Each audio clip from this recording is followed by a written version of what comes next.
Aumenta tu bienestar personal, reduce tu estrés y conecta mejor con tu hijo o hija. Esto es Cuando tu hijo es diferente, un podcast para madres y padres de hijos con cualquier diferencia neurológica, de atención, de comunicación o de desarrollo. Yo soy Magui Moreno y te doy la bienvenida a este programa donde comparto herramientas, técnicas y consejos prácticos para que disfrutes de tu vida y de tu maternidad.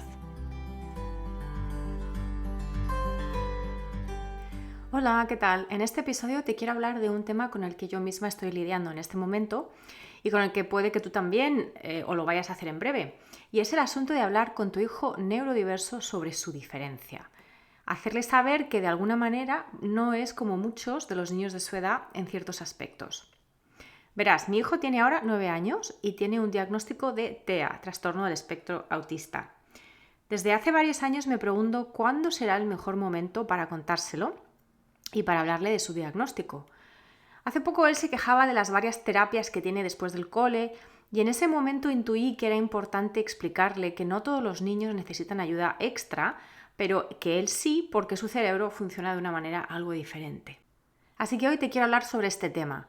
¿Por qué? ¿Cuándo? ¿Cómo contárselo? Y también quién es la persona más adecuada para hacerlo.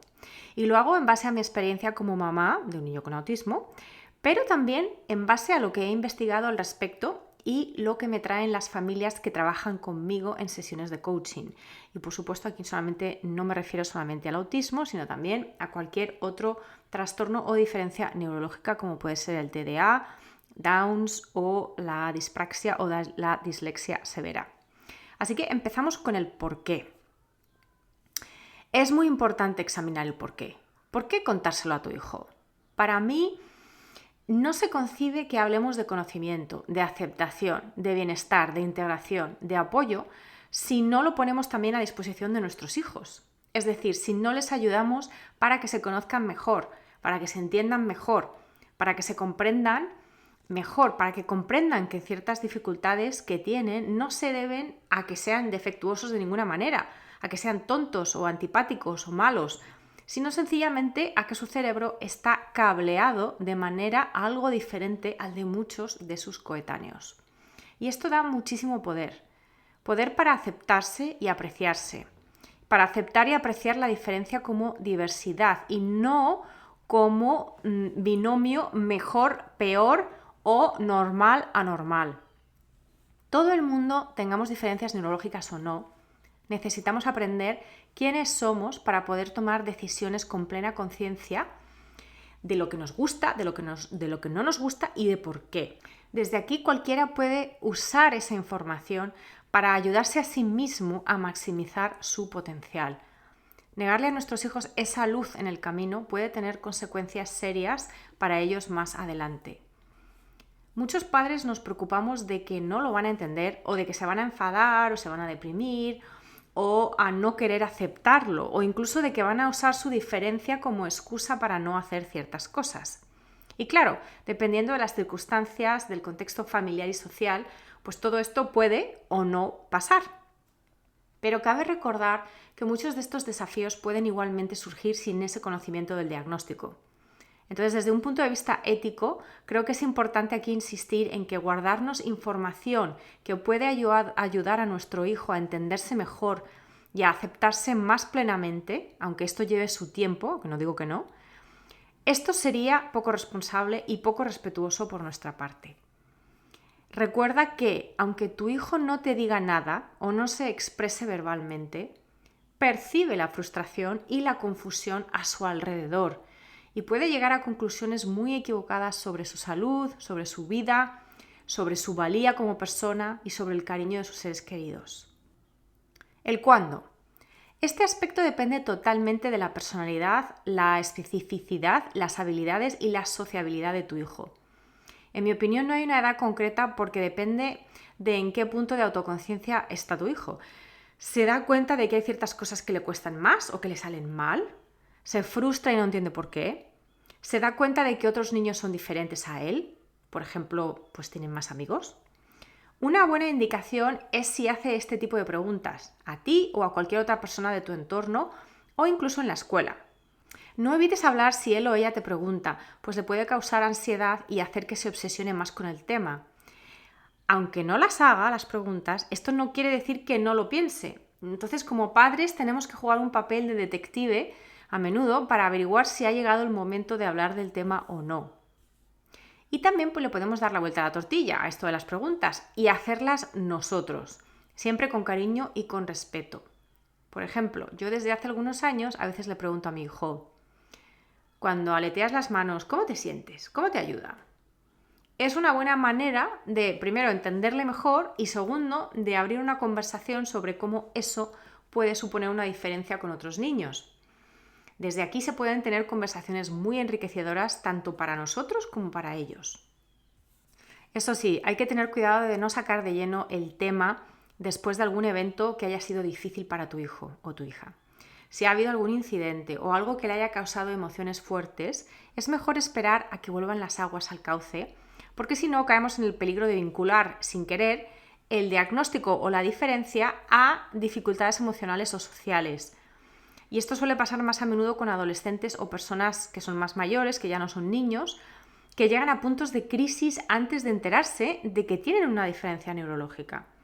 Y esto puede hacerles especialmente susceptibles o sensibles a eso de ser diferente porque precisamente lo asocian a eventos desagradables.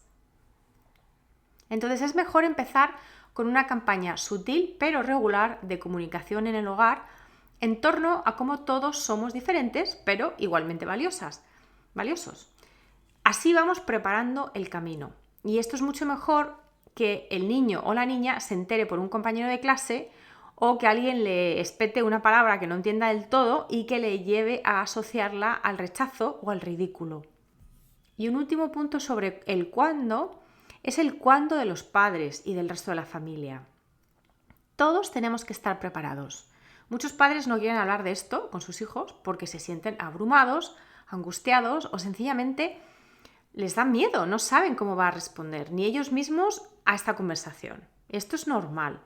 No te agobies aún más. Tú como mamá o papá tienes que estar bien para poder tener esta conversación.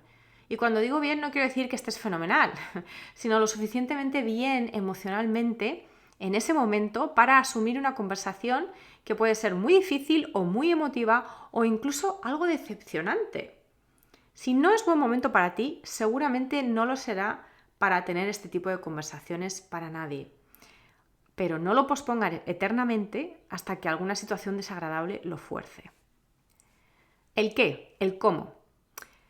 Las diferencias neurológicas son complejas, incluso dentro del mismo diagnóstico. Cada persona es única y tiene unas combinaciones de fortalezas y de dificultades propias. Aquí te dejo algunas indicaciones genéricas que te pueden ayudar a personalizar el contenido de la conversación con tu hijo diferente. Lo primero, ten en cuenta la capacidad de procesar información de tu hijo. Esto es fundamental. Si te hace preguntas, empieza por ahí, contestando a sus preguntas. Lo segundo, si no te hace preguntas, empieza hablando de la diferencia en términos generales. Háblale de cómo tú o él y él o ella hacéis ciertas cosas de manera diferente, o un hermano o cualquier otra persona, pero cuidado con las comparaciones. Lo tercero, adapta la información a su edad con palabras apropiadas. El cuarto punto, no des demasiada información de golpe. Siempre puedes añadir más y más detalles según pase el tiempo y se desarrolle tu hijo o hija. El punto número 5. Comunica primero la información que crees que es más importante para tu hijo, para su vida diaria, para gestionar temas que le cuestan, etc. O sea, hazlo práctico y usa muchos ejemplos de su propia vida cotidiana que le van a hacer entenderlo de manera más fácil. El punto número 6 es que tu actitud es muy importante, que sea positiva, aunque tú también tengas dudas. Y no tienes por qué saberlo todo ni ocultarle tampoco a tu hijo que tienes dudas. El punto número 7. Es importante que tu hijo entienda que no está solo en su diferencia y que hay muchas otras personas con su diagnóstico que seguramente tienen las mismas preguntas o dudas. El punto número 8. Puedes preguntarle a tu hijo si quiere averiguar más leyendo libros. Si crees que su respuesta va a ser que no, en vez de preguntarle, le puedes traer tú algún libro y dejar que decida, dejar el libro por ahí a ver si lo coge y le interesa leerlo. En el caso de que lea, por supuesto. Y el último punto, el punto 9, es que acabes la conversación asegurando a tu hijo, a tu hija, que puede preguntar cuando quiera y que si no sabes la respuesta podéis investigar juntos. Que no sea un punto final, que sea una conversación, digamos, sin fin, que se quede abierta para que podáis volver a ella en cualquier momento que tu hijo o que tu hija lo necesite, o que tú sientas que es importante que sepa algo más. Al final no se trata de una sola conversación, sino que seguramente serán muchas, de diversa intensidad, duración y complejidad, según se vaya desarrollando tu hijo y según dónde esté a nivel, pues, de desarrollo, ¿no? Puede que tu hijo no te haga preguntas durante semanas o meses o incluso años después de haberle dado la información, pero eso no quiere decir que no lo esté asimilando y que no esté pensando en ello. Y ahora hablamos del quién. ¿Quién es la mejor persona para tener esta conversación? Y aquí hay dos opciones. La primera, a la que me he referido hasta ahora, es que sean los padres los que inicien el proceso de comunicar el diagnóstico a su hijo. Pero también, en algunos casos, puede ser útil que la información la comunique un profesional que trabaja con tu hijo o hija, habiéndolo previamente acordado contigo, claro. Las ventajas de esta segunda opción es que puedes así reservarte el rol emocional de apoyo como madre o como padre de tu hijo si se espera que esta información le cause mucha ansiedad, por lo menos en una primera instancia. Además, ese profesional puede también ayudar a los padres, puede ayudarte a lidiar con cualquier reacción del hijo al respecto de la noticia. Y finalmente también permite que la conversación se lleve a cabo fuera del hogar, en un lugar más o menos neutro, como la consulta del profesional.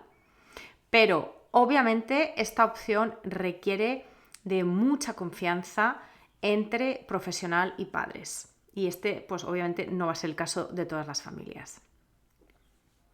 Bueno, como ves, este es un tema complejo por depender mucho de las situaciones individuales de cada familia. Pero resumiendo, te diría que entiendas tus necesidades al respecto, que entiendas las necesidades de tu hijo o de tu hija, que busques el mejor momento, que esperes si no crees que está preparado o preparada. Y sobre todo que te preguntes, ¿le va a ayudar o no a saberlo en este momento? Recuerda que la información es poder, pero esto incluye pasar más allá de una mera etiqueta. O sea, no se trata solamente de decirle a tu hijo, tienes X.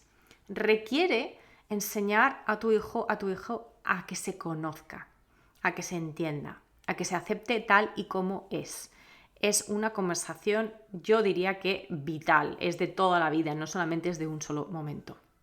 Y finalmente te quería comentar que buscando libros para leer con mi hijo sobre lo que supone tener autismo, en su caso, y ser diferente en ciertas formas, pues la verdad es que me frustré. Me frustré porque no encontraba nada apropiado para él, para que él se pudiera ver reflejado en este momento de su vida.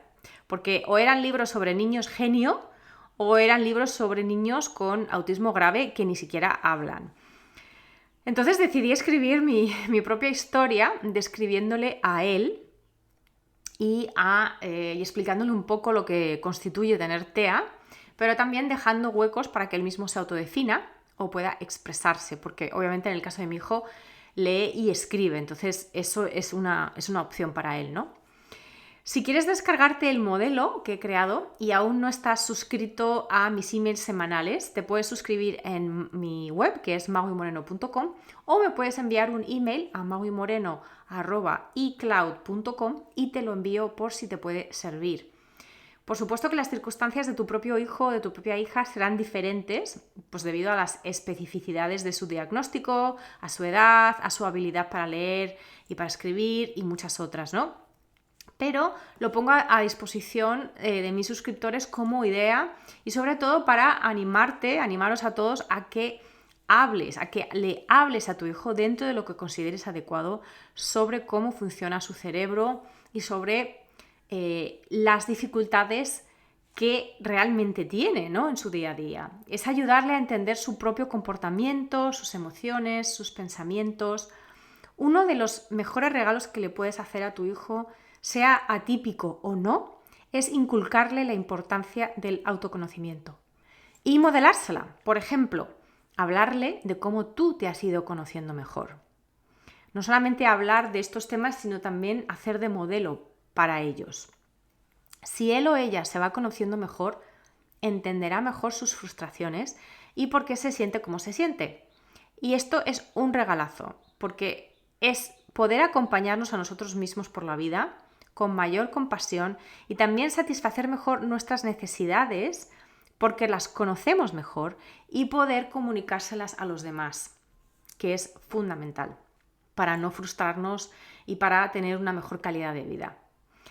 Así que espero que este episodio te haya aportado valor y te haya hecho reflexionar sobre cuándo, cómo sería un buen momento para hablar con tu hijo sobre su diferencia o sobre sus dificultades. Si es así, por favor, ayúdame a llegar a más mamás y papás de nuestra situación compartiendo este episodio. Me puedes etiquetar en redes sociales o me puedes dejar un comentario o un review en la plataforma en la que lo has escuchado. De esta manera aumenta la visibilidad del programa y es más fácil que otros padres lo encuentren. Muchas gracias por escuchar y hasta el próximo episodio.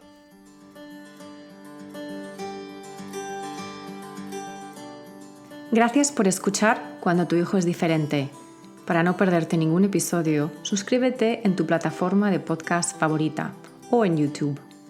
Si este episodio te ha aportado valor, por favor, compártelo con otras madres y padres en la misma situación.